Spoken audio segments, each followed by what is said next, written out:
So today, our webinar is entitled Too Early or Too Late. Okay? So ano ba yung meaning na to, no? We can give inheritance to our kids even if we do not have accumulated assets yet.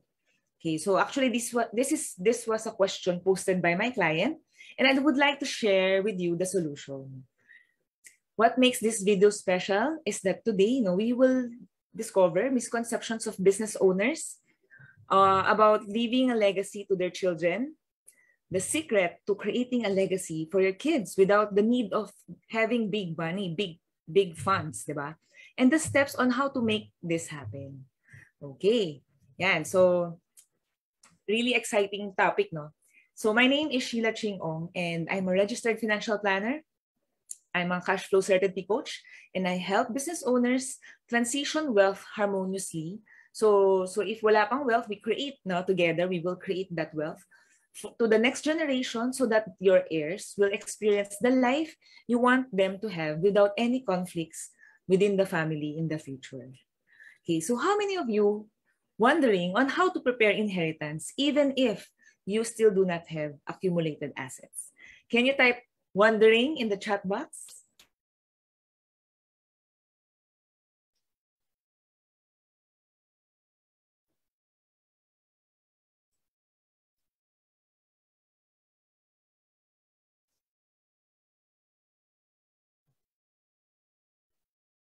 Okay, thank you. Yeah, so just want to share with you the story of my client. So he is a 39-year-old businessman. He's not yet thinking of passing on wealth to his kids. Okay, so he's thinking that he's too young to think about it. Very young, di ba? 39 years old. Pero he's accumulating assets already because he's thinking already yung future ng mga anak niya. Ngayon ang question is, what happens in between while we accumulate? Di ba? So medyo, syempre, it takes time for us to accumulate wealth. So what happens in between, habang nag-iipon ka, etong part na to, we don't know. This is the uncertainty. We don't know what will happen during that time. Okay, so no money. Iniisipin niya na wala naman siyang big cash to give. Okay? So usually businessman thinks that they will think of about passing on wealth pag nag-60 na sila. Do you agree with me? You type agree in the chat box if you agree. If you don't agree, you can also type don't agree.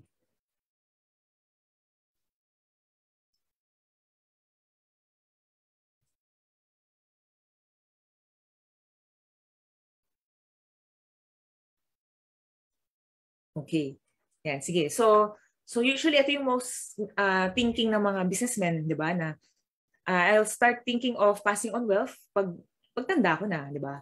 Okay? Niisip rin nila na they need to work hard, they need to earn a lot of money para maganda yung kinabukasan ng ating mga anak, 'di ba? And also they're thinking na they need to buy properties para magkaroon ng pamana. Okay. So iisa-isahin natin 'yan. The first misconception is that the client asked, how much do you I asked the client, how much do you plan to give to your kids? And he said, kung ano na lang ang meron ko, yun lang ang ipapasa ko sa kanila. Okay, so do you also think the same way? 'Di ba? Kung ano lang yung nagawa ko over time, yun na lang yung ibibigay ko. If yes, just type yes in the chat box. And no, pwede rin no.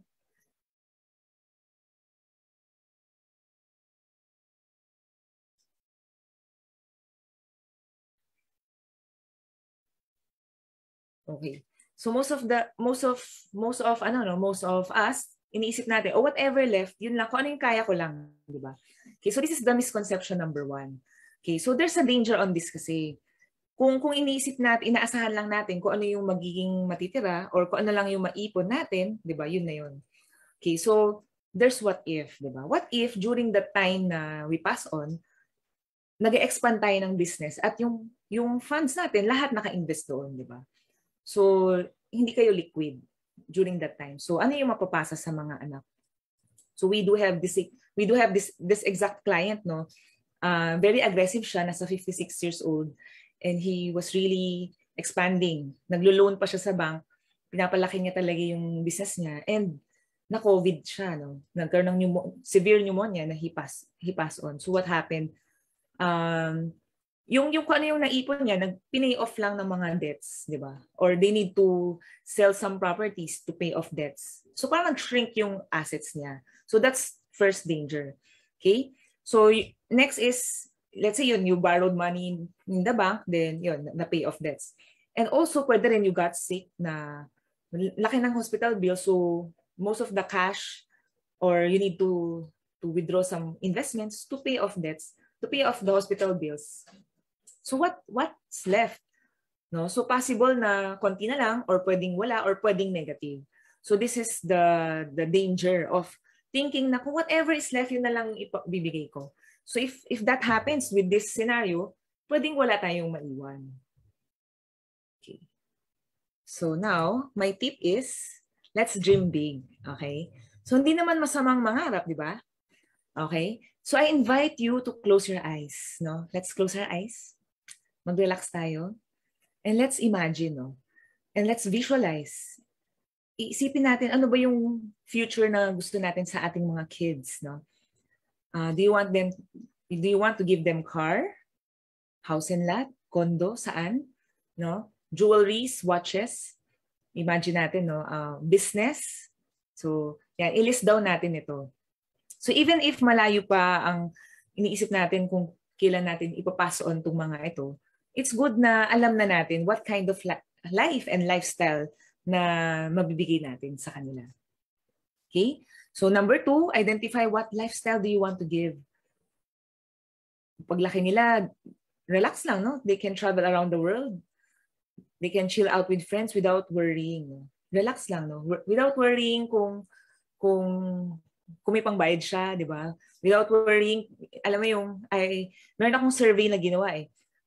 Para sa'yo, ano yung parang financial freedom, no? Ang sagot nila is, you choose what you want to eat without checking on the right side, without checking on the price list. So yun daw yung kanilang financial freedom. So we can give this to our kids, di ba? No? So, step 3, no, here in the tip number 1 is to consider inflation. As we think of, na-identify na natin itong life and lifestyle that we want to give, let's consider inflation. I-add on natin yan. Okay, thank you. Thank you for the hearts. So, okay, so if you need help sa pag-compute nito, I can help you with that. You just let me know. Message me lang. Hello, Chrissy. Thank you for watching.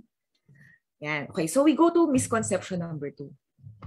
Ngayon, naisip na natin yung desire life nila, di ba? Maybe now we will think of the current situation. What is the reality?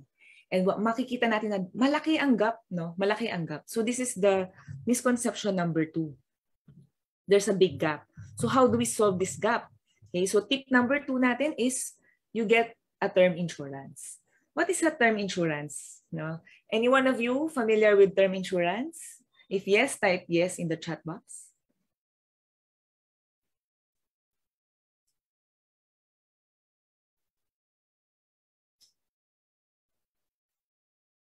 Okay, so term insurance is the cheapest life insurance plan that gives the highest coverage. Okay, yun. So mura lang siya. So ito yung example natin. At ito na lang. So for the 10 million example, 10 million coverage at 39-year-old male, ano sa tingin nyo yung ihuhulog niya every? How much is that? Can you give wild guess kung magkano yun?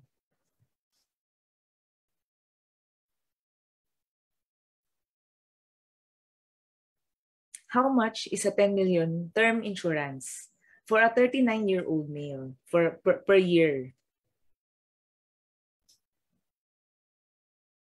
Wild guess, wild guess. I'll treat you Starbucks. Ayan, Chrissy 8K. Okay, how about the others? Wild guess.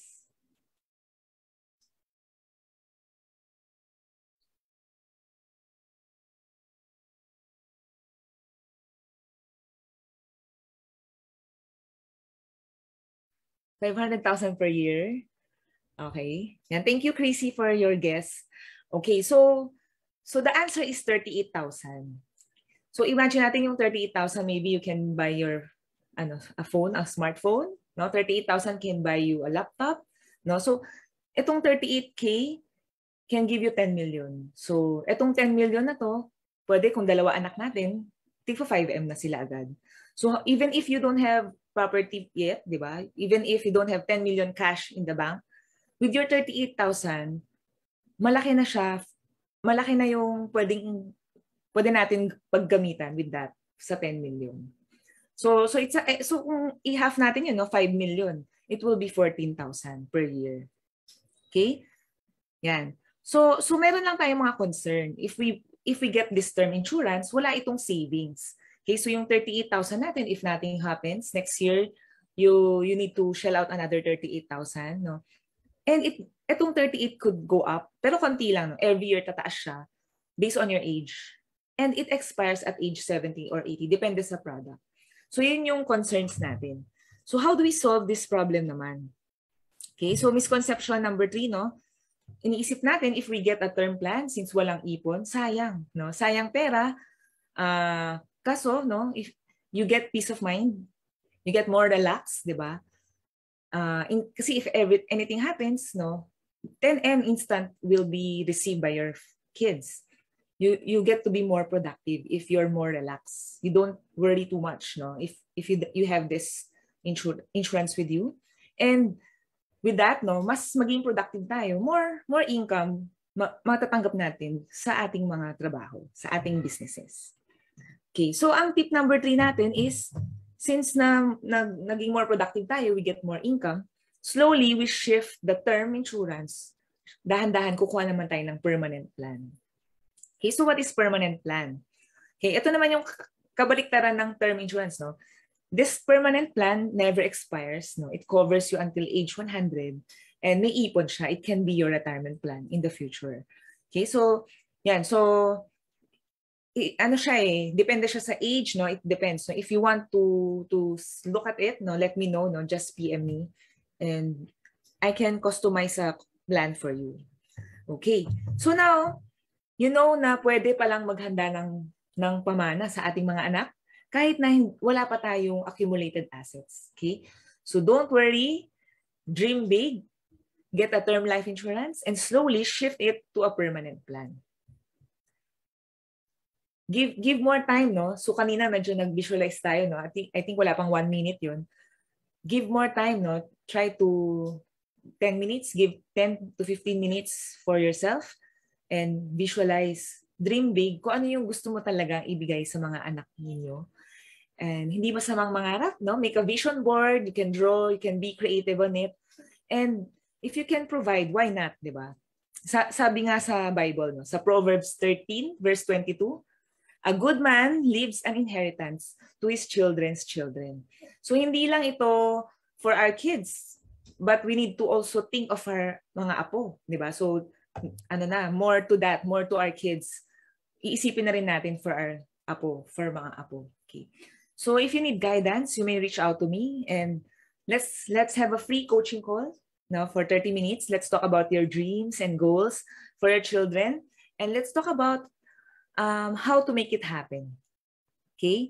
Yan. So I will post here the link for my calendar. You choose your best schedule. So as you wait for it, no, feel free to share your insights. What are your learnings for today? Significance to your life? No? Feel free to share it in the chat box.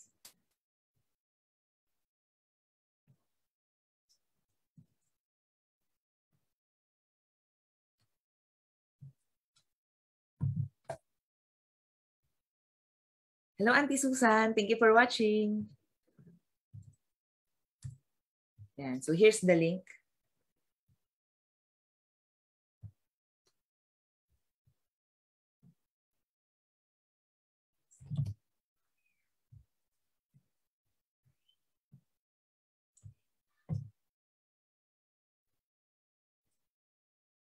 Okay. Yan, sige. So, you can PM me, no? If you're shy, it's okay.